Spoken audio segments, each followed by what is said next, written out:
The next step in the process is making sure that all variations of our domain name lead the user to our base domain over the HTTPS protocol.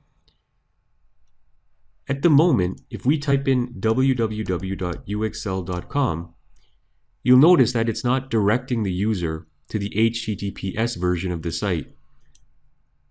The same is true if we were to plug in our IP address. This should automatically redirect the user to HTTPS followed by our base domain, which in this case is uxl.com. And lastly, if we were to type in uxl.com, again, it's not taking us to the secure site. Okay, so all variations should point to HTTPS and then our base domain. So let's go ahead and get started. I'm back in PuTTY, so if you had closed it down, you will need to reconnect to your server. The first thing we'll need to do is create a .htaccess file. When configured correctly, this file tells Apache where all URL variations should be directed. So the first command we need to type in is cd/var www and then /html. I accidentally put an extra W there. Now I'm just going to use the ls command to show you what files are in this directory. Right now we only have the index.html file. Now this is the page that loads when we visit our website. It's the default Apache page when Apache is first installed. So this page here, this is the index.html file that we're seeing in our web root folder. So when you develop your web page, you would ultimately replace this index.html file with whatever your home page would be for your website. So this is the same folder that'll contain our .htaccess file. To create it, type in nano.htaccess and press enter. So we'll go ahead and create the content for this file, and it's a set of commands. So I'll just enter them in one by one, each on a separate line.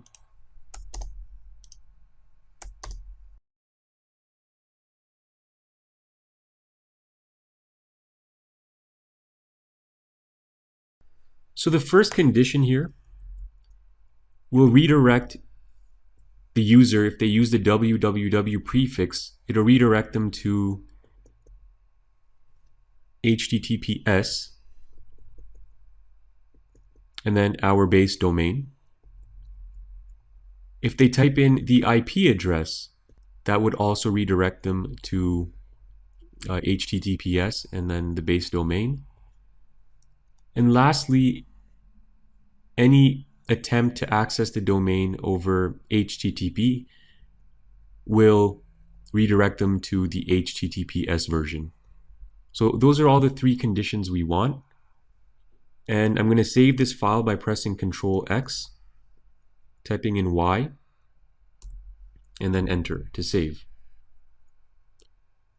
Just before I hit save, I'm just going to confirm that I haven't made any mistakes.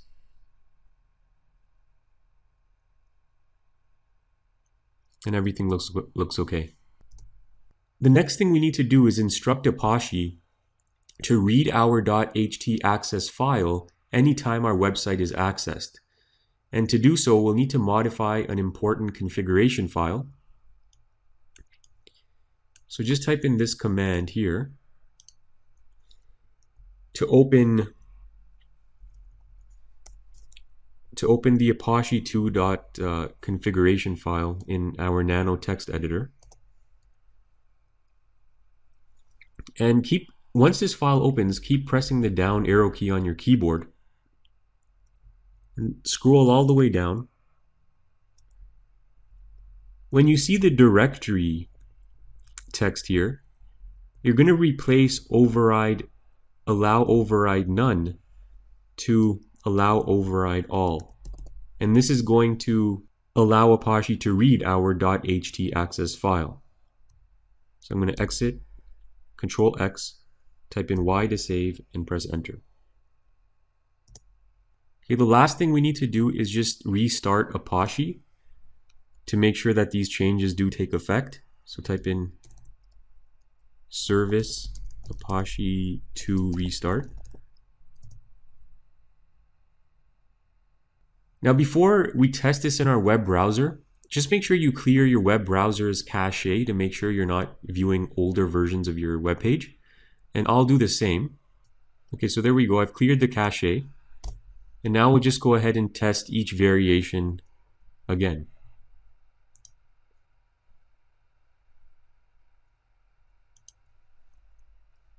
So we'll start with www.uxl.com.